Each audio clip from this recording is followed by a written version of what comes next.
আসসালামু আলাইকুম। আমার আগের মিনি ভ্লগের পার্ট 2 এটা। সেদিন দেখাচ্ছিলাম যে আমি পোলাও রান্না করছি রাইস কুকারে, আর হচ্ছে চুলাতে টমেটো চাটনি বসিয়েছিলাম। তো সেটাই আজকে পুরো অংশটা থাকছে। আমার চাটনিটা কিন্তু প্রায় হয়ে গেছে। এটাকে অনেকে টমেটোর ভর্তাও বলে থাকে, তবে আমাদের এখানে আমরা চাটনিই বলি। তো চাটনি হওয়ার পরে হচ্ছে আমি মাংসটা বসিয়ে দিচ্ছি, মুরগির মাংসটা। এখানে চিকেনটা আমি একদম ধুয়ে পরিষ্কার করে রেডি করে নিয়েছি। আর অন্য সময় আমি রান্না করি হচ্ছে চিকেনটা ভেজে নিই, ভেজে তারপর ওইটার উপর হচ্ছে মশলা দিই, তারপর হচ্ছে পেঁয়াজ বেরেস্তা দিই, এইভাবে আর কি। কিন্তু আজকে ভাবলাম যে কষিয়ে রান্না করি। আর মশলা কষানো সবচেয়ে স্যাটিসফাইং ব্যাপার হচ্ছে এটা, যে যখন তেলটা ছেড়ে আসে মশলা থেকে আর একদম সুন্দর মাখা মাখা হয়ে যায়। তো আমি টমেটোর সস দিয়ে দিই মুরগির মাংসে একটু, কারণ এতে গ্রেভিটা আমার কাছে মনে হয় যে কালারফুল হয় আর অনেক ভালো লাগে, টেস্টটা একটু ভালো আসে। তো আমি টক দই বা গুঁড়ো দুধ দেওয়ারও চেষ্টা করি, এটাতে আরও বেশি টেস্ট ভালো হয়। তো যখন যেটা হাতের কাছে থাকে আর কি। তো যাই হোক, মশলা কষিয়ে এখন আমি চিকেনগুলো ভালো করে কষিয়ে নিচ্ছি। আর ফার্মের যে মুরগিগুলো, ব্রয়লার যে মুরগিগুলো, সেগুলো ভালো করে না কষালে বা ভেজে না রান্না করলে কিন্তু ভালো লাগে না। আর এখানে আমি ডেলি ব্রডকাস্ট শুনছিলাম একটার পর একটা।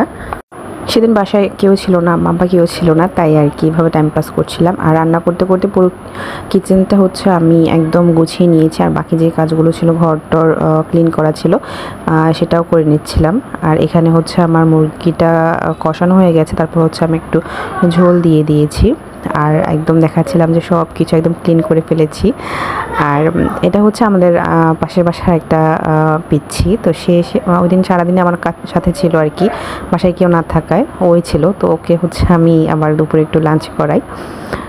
ছোট মানুষ, অল্পই খায়, তাই ওকে অল্পই করে দিচ্ছিলাম। তো সেও খুব এনজয় করছিল, আর ও থাকাতে আমার একটু টাইম পাস হচ্ছিলো আর কি।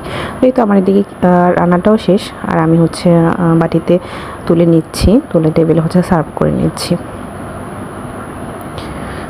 আর যদিও আমাদের এখন গরমকাল, গরম পড়ে গেছে, কিন্তু তখন কিন্তু আসলে শীত ছিল, আর মিষ্টি মিষ্টি রোদ আসছিল, খুব ভালো লাগছিল। এমনিতে আমাদের বাসাটা অনেক খোলামেলা, অনেক আলো আসে। আর আমার একটু গলা ব্যথা করছিল, তাই একটু গরম পানি, লেবু আর মধু দিয়ে খাচ্ছিলাম। আর এখানে ওর সাথে একটু একটু গল্প করছিলাম। আর পোলাওটা ভালো করে হয়ে গেছে, পরে আমি একটু ঘেটে দিচ্ছি। আর এটা হচ্ছে একবারে রাতে আমার হাজব্যান্ড আসার সময় মিষ্টি নিয়ে এসেছিল, আর সে আসার পরেও তাকে হচ্ছে একটা মাছ ভেজে দিচ্ছিলাম সাথে। আর তো পোলাও আর মুরগি ছিলই, সাথে মুরগির মাংসটাও ওকে গরম করে দিয়ে দেবো। তো আজকে ব্লগটা এতটুকুই। আল্লাহ হাফেজ।